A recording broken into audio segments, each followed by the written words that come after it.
The statue that sneezed.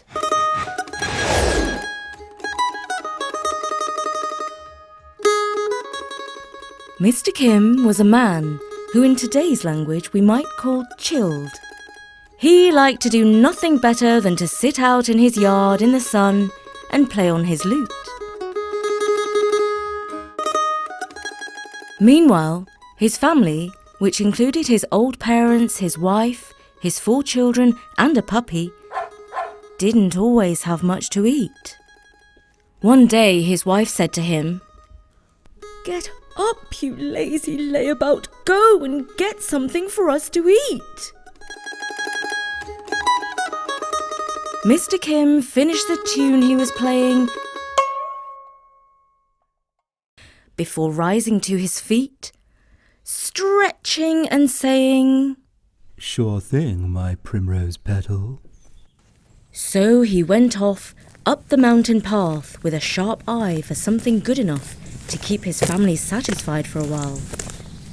At first, he was optimistic enough to think he might spot a lump of gold, or perhaps a precious stone, or maybe a root of ginseng. As he went further on up the path, and his legs grew more weary, he thought that some grapes or berries or pears would do well enough.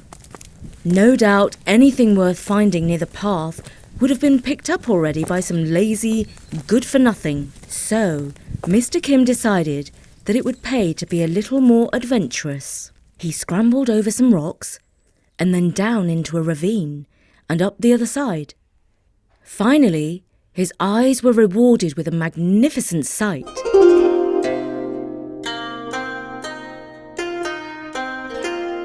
He came across the ruins of an old monastery. At the back, carved out of the rock, sat a colossal statue. Long ago, the monks had spent many years chipping away at the face of the mountain, smoothing its curves and surfaces, and forming the calm features and body of the Buddha. The monks had long ago gone away, and the statue was all but forgotten. Local people had heard of it, but few had seen it with their own eyes. It was truly huge. Mr. Kim calculated that 10 people could easily stand on its head. While he was studying the head of the Buddha, he noticed that a pear tree was growing out of a crack in the stone, and dangling from a branch of the tree was a prize worth coming all this way for. It was a giant fruit, larger than any he had seen before. In fact, it was as big as his own head. The statue was partly covered with vines that looked as strong as ropes. Mr. Kim grabbed hold of one and started to climb up the statue. With great effort, Mr. Kim clambered all the way up to the chin of the statue. Here he was in the shadow of a huge overhang of stone. It was the nose of the statue. At first, he thought that he would never be able to climb over it. Then he came up with an idea. If he couldn't go over it, he would climb through it. The nostrils were wide enough for him to climb inside. He hoped that once inside the skull of the statue, he could find a way out through an eye or an ear. He crouched with his back pushed against one side of the left nostril, his knees bent and his feet on the other side. And then he began to inch his way up, using his feet and his hands behind him. But he hadn't gone more than halfway up when he felt the walls of the nose tremble and a giant gust of wind shot him out of the nostril. What do you think happened? The statue of the Buddha had sneezed, of course. Mr. Kim must have tickled the inside of his nose. So out he flew. And he landed with a crash in a clump of bushes. When he came to, he was bruised and covered in dust. But otherwise, he was more or less not too hurt. Fortunately, he was so chilled by nature that when he fell, his body didn't tense up. Even better, he saw that the giant pear had fallen too and landed nearby. The sneezing statue must have shaken it loose, and so he picked up the pear in his arms and carried his prize back down the mountain. It not only made a fine dessert for his family, but a great tale for him to tell too.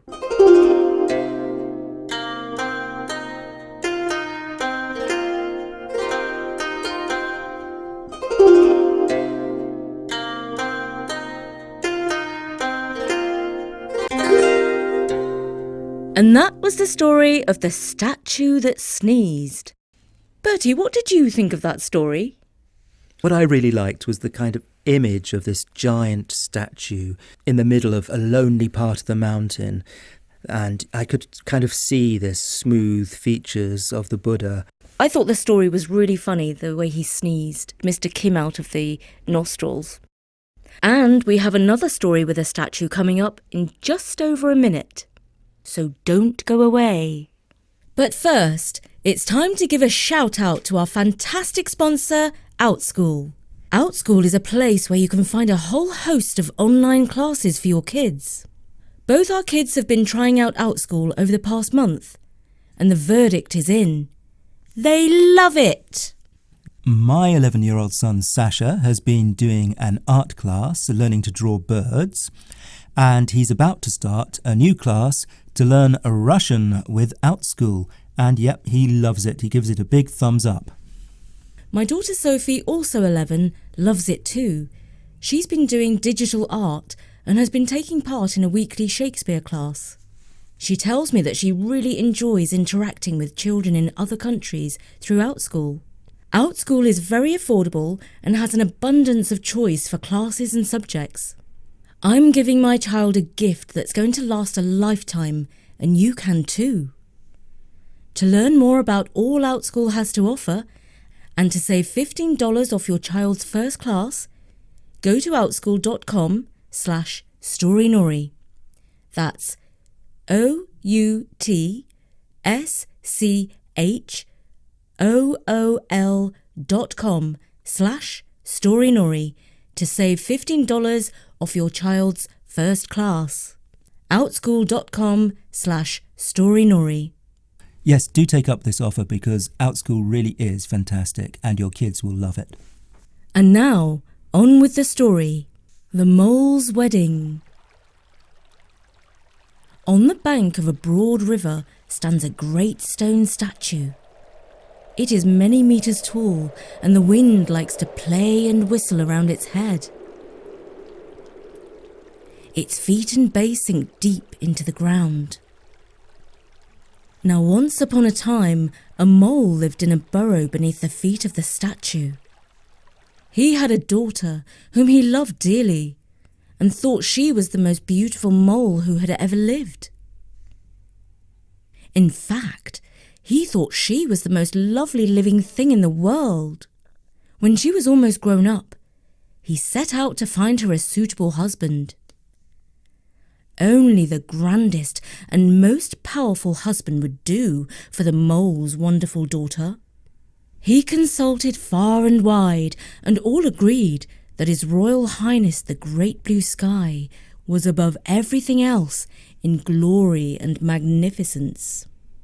So the mole climbed up to the surface of the earth and looked up to the sky. Your greatness, your honour, your royal highness, the great blue sky. He called out.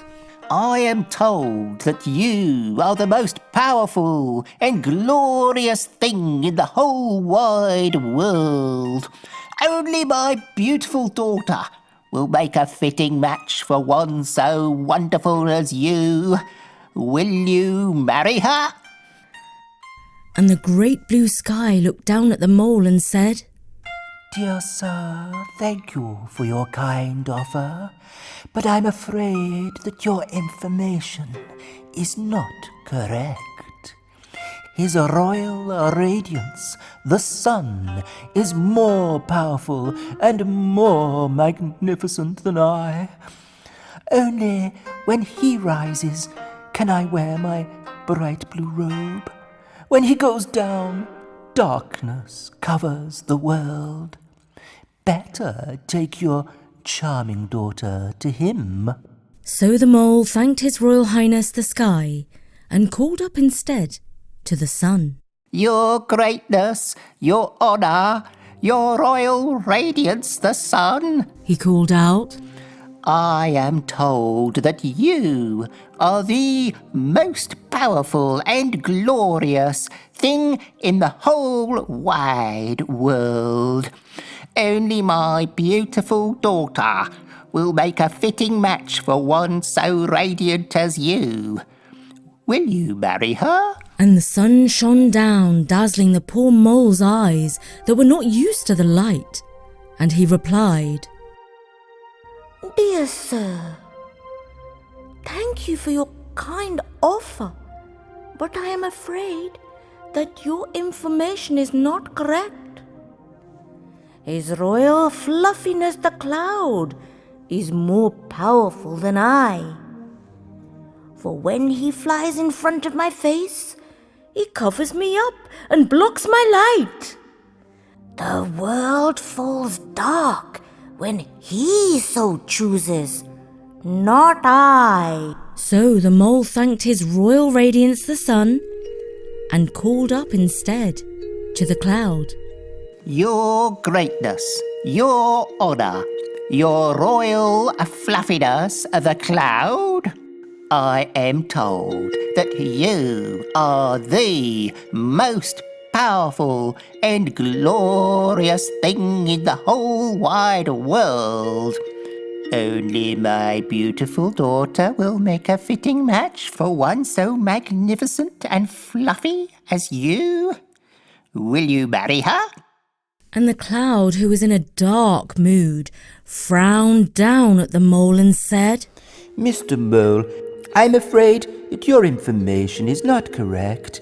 His royal blusteriness, the wind, is more glorious and more powerful than I.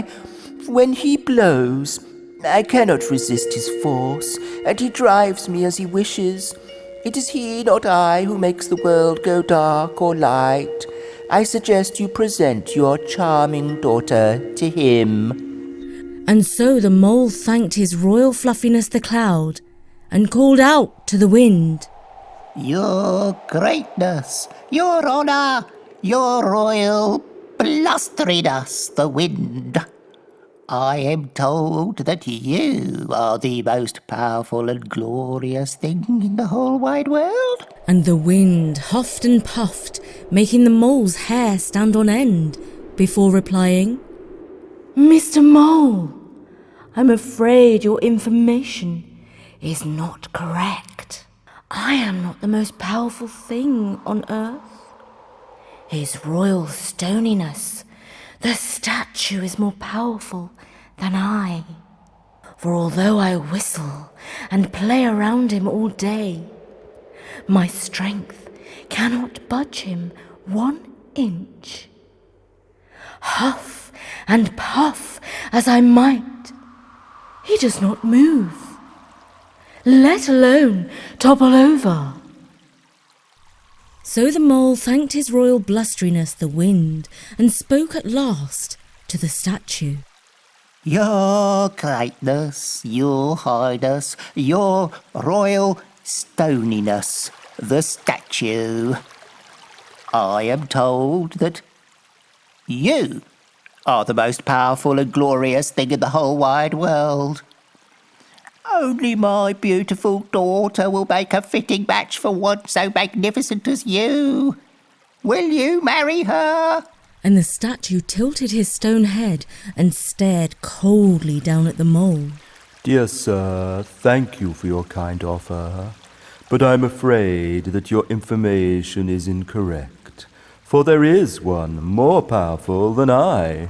And would you be so gracious as to inform me, your royal stoniness, who that might be?